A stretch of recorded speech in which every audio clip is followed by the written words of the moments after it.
How to learn a different language if you hate grammar.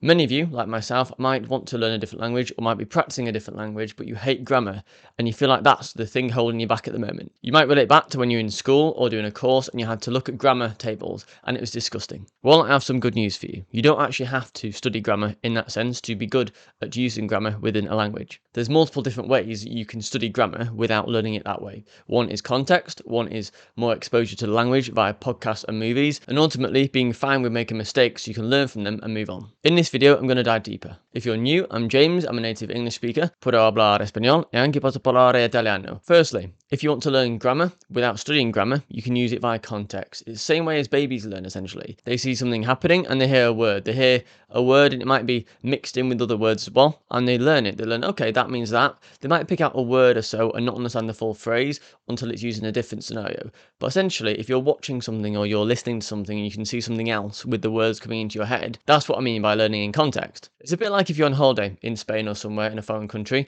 and you're looking to pay the bill, but you don't know the word for it. You're sat there with whoever you're with and you've got your phone out, you've got Google Translate or Reverse or whatever translation app you use.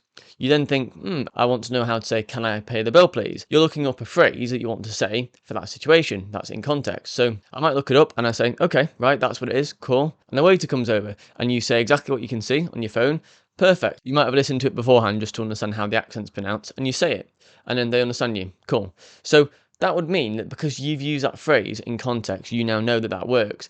And you don't understand how the grammar works of that phrase. And that phrase might be, for example, la cuenta, por favor, which means the bill, please, in Spanish. But you don't know the grammar of that. You just see a few words written down. But at this point, it does not matter because your brain has understood that saying that gets the outcome you want. It lets the staff know that you want the bill. And there you go, you get the bill. And you're like, okay, that's cool. And because you've given your brain some context and some real world examples of that phrase, even though it's ready made, your mind will now start to understand that and it'll start to de-encrypt the grammar really. It'll try and work out, okay, what does that mean? What if I switch that word around or insert a different word here? So the starting point on my next point is use ready-made phrases. So many of you might have the phrases memorized in Spanish. For example, if you go on a holiday, you might say, oh, it's too expensive, or could I get a discount, or how much is this? Those kind of things where you can get a phrase book really, or even use ChatGPT to find out the most common phrases. And from that then, you can use these ready-made phrases with grammar that's already made up for you, so you don't have to know how to make the grammar at that point. So an example, if you learn the phrase, how much is this?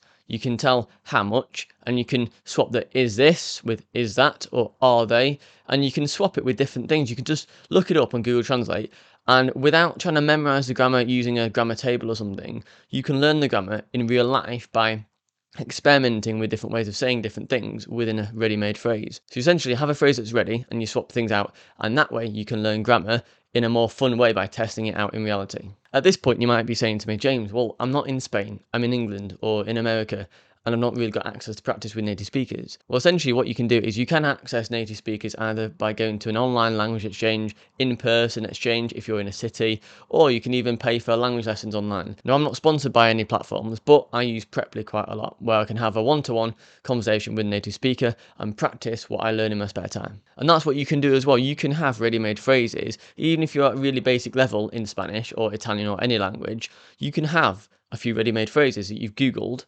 50 most common phrases in Spanish to use as a tourist, and then you look at it, you sort of memorize it a little bit, maybe you listen to how it sounds, and then when you have your lesson or your group language exchange, you then say it, you practice it with a native speaker, and you pretend that you're in a situation, for example, where you're in a bar or restaurant and you want to use that phrase. That way you can overcome one of the biggest hurdles I hear many people saying, which is, I've not really got the time to sit down for an hour and study the language. What they mean is memorizing charts and tables of grammar, which is quite boring for many people, including myself. So if that's you, use context and ready-made phrases, then experiment with the language as you go along, swap words out and see what works for you. Ultimately though, it needs to be something that you do on a regular basis. So you can't just be a one-off for 10 minutes or half an hour, try that, okay, cool. It has to be part of your lifestyle on a regular basis. Just like going to the gym. If you do it once That's fine, it might be fun, but you won't see any gains.